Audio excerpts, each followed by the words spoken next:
میرے انتہائی محترم دوستو بزرگوں، حضور اکرم صلی اللہ علیہ وسلم اس امت کے لیے وہ کامل اور مکمل دین لے کر آئے ہیں کہ آپ صلی اللہ علیہ وسلم نے امور حکومت سے لے کر ایک گھر کی ضرورت تک کے تمام احکام اور طریقے اس امت کو کر کے دکھلائے ہیں۔ آپ صلی اللہ علیہ وسلم کی گھریلو زندگی جب تک اس کی تحقیق نہ ہو اور جب تک اس کے مطابق نہ چلا جائے اس وقت تک خدا کی قسم حیوانیت ہی حیوانیت ہے، انسانیت نہیں ہے۔ اس لیے کہ انسان اور حیوان میں جو بین فرق ہے، انسان اور حیوان کے درمیان جو واضح فرق ہے، وہ فرق صرف اتباع سنت کا ہے۔ اگر اتباع سنت نہیں ہے تو یا یہودیت ہے یا نصرانیت ہے یا حیوانیت ہے، انسانیت نہیں ہے۔ اس لیے کہ انسانیت فطرت ہے اور فطرت ہی سنت ہے۔ اگر اتباع سنت نہیں ہے، اگر اتباع سنت نہیں ہے تو ہدایت نہیں ہے۔ یہ تو صاف فرما دیا، ان تطیعوہ تہتدوا، اگر تم نبی کی اطاعت پر ہو تو ہدایت پر ہو۔ اطاعت کا مطلب صرف فرائض کا ادا کرنا نہیں، اطاعت کا مطلب یہ ہے کہ مسلمان اپنی ہر ضرورت کو سنت کے مطابق پورا کرے۔ حضور اکرم صلی اللہ علیہ وسلم نے ایک نہیں متعدد شادیاں کر کے امت کو بتلایا ہے کہ شادیاں کس کس طرح کی جا سکتی ہیں۔ سفر میں شادی، کوئی اس کو اس زمانے میں تصور نہیں کر سکتا کہ ایک آدمی سفر میں چلتے ہوئے شادی کر لے، سفر میں چلتے ہوئے رخصتی ہو جائے، سفر میں چلتے ہوئے ولیمہ ہو جائے۔ اس وقت کوئی تصور نہیں کر سکتا، بلکہ ہمارا حال تو خود یہ ہے کہ اگر شادی اور دعوت کا تقاضا آ گیا تو یوں کہے گا کہ میں پہلے شادی کر لوں، دعوت کا تقاضا اس وقت پورا نہیں ہو سکتا۔ بھائی کی شادی ہے میں نہیں جا سکتا، بہن کی شادی ہے میں نہیں جا سکتا۔ حضور اکرم صلی اللہ علیہ وسلم نے اپنے کسی عزیز کی شادی میں نہیں بلکہ خود حضور اکرم صلی اللہ علیہ وسلم نے سفر میں شادی کی ہے۔ سفر میں شادی کی ہے، یہ بتانے کے لیے کہ یہ اتنا آسان عمل ہے کہ ایک آدمی مسافر ہے، اس کے پاس سامان اس کے سفر کے بقدر ہے، اس کے پاس رات گزارنے کے لیے انتظام نہیں ہے، سفر میں ہے، رات گزارنے کا انتظام نہیں ہے، سفر میں ہے، کھلانے کا انتظام نہیں ہے، سفر میں ہے، مہر کہاں سے ادا کرے گا؟ دعوت ولیمہ کہاں سے کرے گا؟ حضور اکرم صلی اللہ علیہ وسلم نے سفر میں بھی شادی کر کے دکھلا دیا کہ نکاح اور شادی اتنا آسان راستہ ہے اور اس کا خرچ، اس کے اخراجات اتنے معمولی ہیں کہ سفر میں بھی شادی کی جا سکتی ہے۔ میمونہ رضی اللہ تعالیٰ عنہ سے مقام شریف میں نکاح اور بنا اور رخصتی وہ سب کر کے امت کو قیامت تک کے لیے سبق سکھلایا ہے کہ شادی کے لیے کسی تاریخ کے تعین کی ضرورت نہیں، شادی کے لیے کسی حال کے بک کرانے کی ضرورت نہیں، شادی کے لیے اپنے مقام پر ہونے کی بھی ضرورت نہیں ہے۔ اگر سفر میں نکلا ہوا ہے تو سفر میں بھی شادی ہو سکتی ہے۔ ایک نہیں متعدد شادیاں کر کے دکھلایا۔ کیوں آپ نے شادیاں سادگی سے کیوں کی ہیں؟ نعوذ باللہ آپ کو تنگی تھی؟ آپ کی نبوت فقر والی طلب کی گئی تھی؟ آپ یہ چاہتے تھے کہ میں امت کو تمام ضروریات فقر اور تنگی کے ساتھ کر کے دکھلاؤں، امت یہ نہ سمجھے کہ اگر مال ہوگا تو فطری تقاضے پورے ہوں گے، مال نہیں ہوگا تو فطری تقاضے پورے نہیں ہوں گے۔ آپ صلی اللہ علیہ وسلم نے اپنی فقر والی نبوت میں، یہاں تو فقر میں آدمی ایک شادی نہیں کر سکتا، آپ نے فقر والی نبوت میں 11 شادی کر کے دکھلائی۔ ہم سے طریقہ معلوم کرو، ہمارے طریقے پر آؤ، تمہیں ایک شادی نہیں تم 4 شادیاں اگر کرو گے نبوت کے طریقوں پر تو آسان ہے، اور یہودیت کے طریقوں پر جاؤ گے تو ایک شادی کرنا بھی تمہارے لیے مشکل ہے۔ حضور اکرم صلی اللہ علیہ وسلم نے شادی اور نکاح اس کو ایسی عبادت قرار دیا ہے،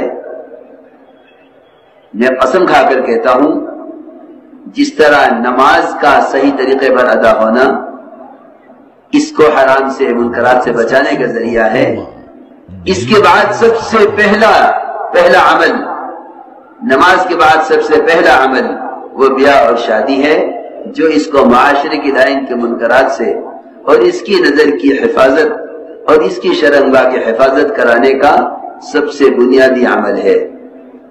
نماز کا بگڑنا زندگی کو بگاڑ دیتا ہے، اس طرح شادیوں کا بگڑنا معاشرے کو بگاڑ دیتا ہے۔ نماز اس طرح منکرات سے روکنے کا ذریعہ ہے، شادی معاشرے کی لائن کے منکرات سے روکنے کا بنیادی ذریعہ ہے۔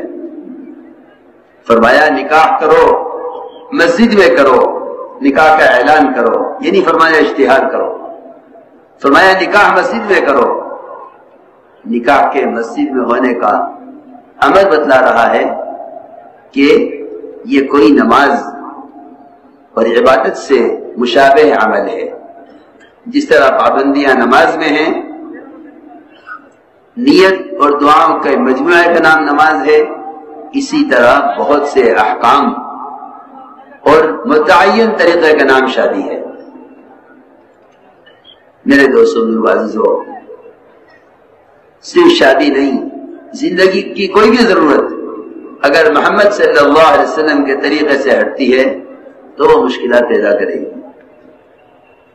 آپ صلی اللہ علیہ وسلم نے نکاح کر کے دکھلائے، اپنے بھی اپنے صحابہ کے بھی، امت کے بتانے کے لیے کہ امت کے جان اور مال کا مصرف شادیاں نہیں ہیں، بلکہ امت کے جان و مال کا مصرف اللہ کے دین کو دنیا میں قائم کرنا اور امت کو ضلالت سے اور گمراہی سے نکال کر ہدایت کے راستے پر لانا، یہ امت کے جان اور مال اور وقت کا سب سے پہلا مصرف ہے۔ شادی کو مال کے خرچ کی جگہ سمجھنا خلاف سنت ہے، شادی کو مال کا مصرف سمجھنا خلاف سنت ہے۔